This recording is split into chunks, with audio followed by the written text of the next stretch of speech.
Assalamualaikum and hi everyone. My name is Nurul Shazana binti Azman from CAAD 263 and my metric number is 2024475576, and today I will be presenting for JDT 550 Managing Design Strategy.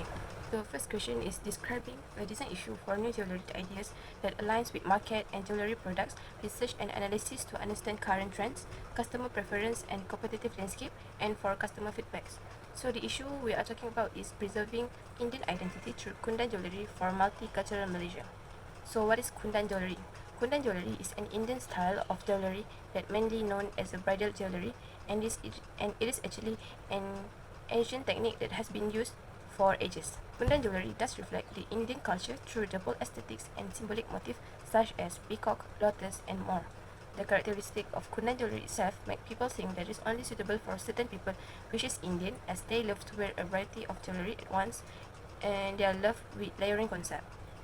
So because of this, other races in Malaysia, especially Malay people, find it is quite hard for them to wear it, as it is against their religion to wear an animal design in jewellery. For example, even the latest trend like the butterfly enamel charm also against with Malay people, and it has a butterfly motif. So as for Chinese people, they have their own aesthetic design that is slightly different from Indian designs. So the problem is that many people do not know that the existing of Kundan jewellery, yet they have seen it everywhere. Therefore, this study aims to expose to people more about what is Kundan jewellery and create a modern yet contemporary Kundan jewellery while preserving the Indian culture and make it has other functions. And it is also aiming for a trendy jewellery that's also universal yet more suitable and appealing for all races like Malay, Chinese, and other races in Malaysia. So as you can see here, I did attach a picture of a set of Kundan jewellery that contain a necklace and an earring, and this design is actually inspired by the peacock motif, and it is big and chunky pieces. Next, we got customer preference.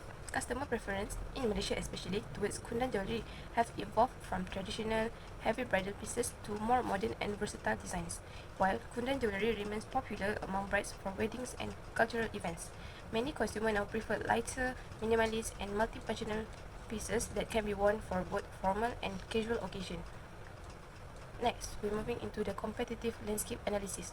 Most jewellery in Malaysia especially create a jewellery that is not suitable for Muslim people, as it has an animal design that is against their religion. The second question is defining design objective for the jewellery product. It includes defining the target market, desired price point, design aesthetics, concept and inspiration, and any specific requirement or constraint.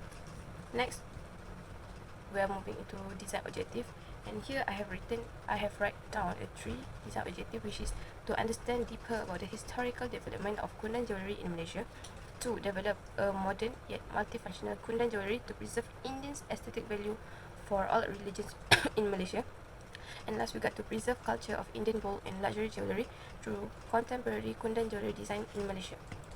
Next, we got the target market. So the target market for my products is divided by 4, which is demographic, psychographic, geographic, and behavior. For demographic, I'm aiming for a female people ranged around 20 to 45 years old, which occupation of a designers, collectors, or Kundan jewellery lovers. And for income level, I would say that I am aiming for a mid to high salary, as Kundan jewellery itself use a lot of material which make it expensive. And for the location, I'm aiming for Kuala Lumpur in Malaysia, as it has a lot of high-end people and you got a lot of foreigners there. For psychographic, I would say that the personality that I'm aiming for our customer is full of confidence, has unique taste and creative point of view.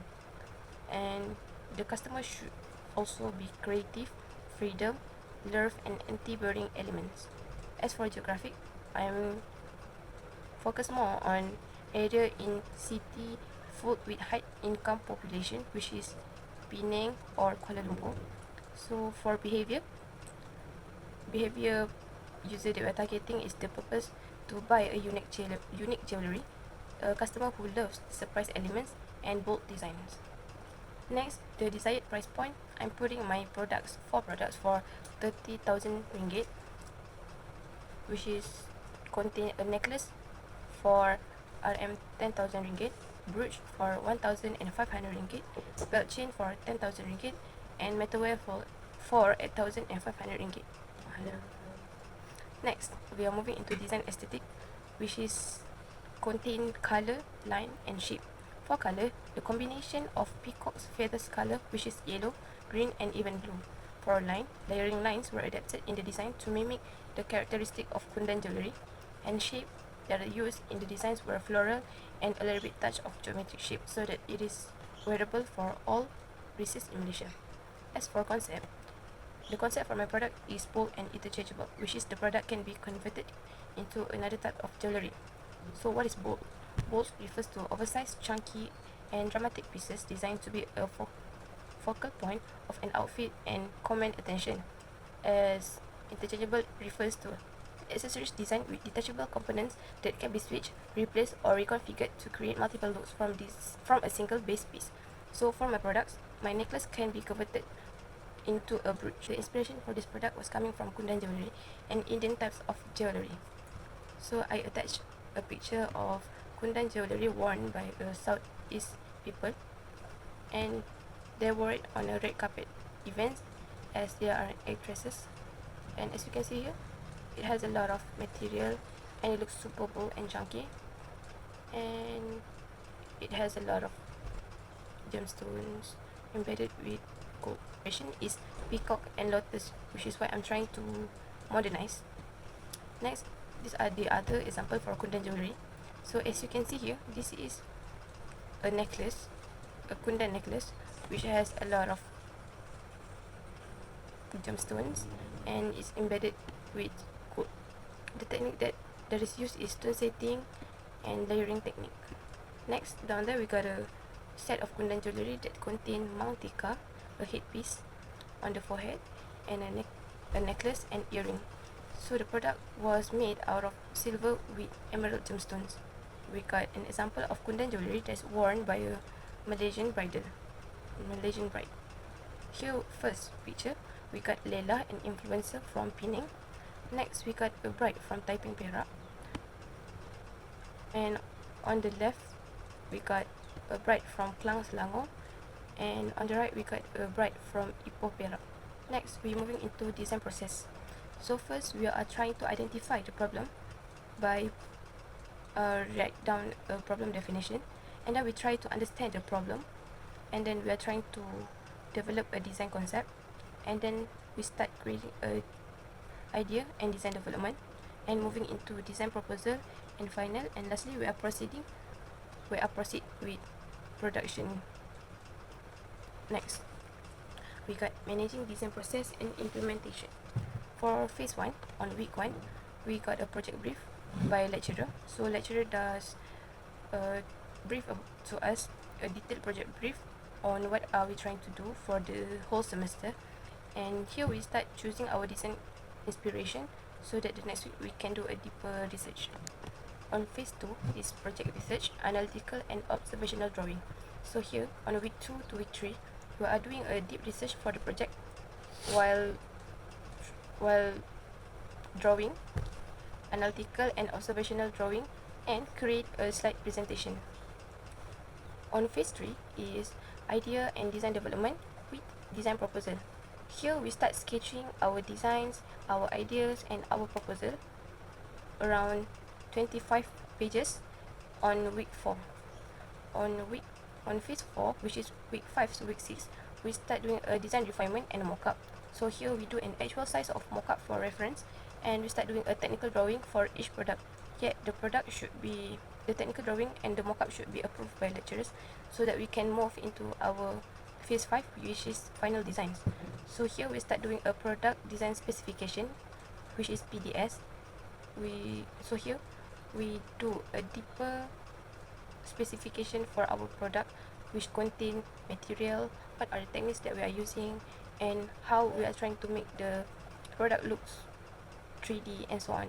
So this phase should be done for 2 weeks, week 7 to week 9.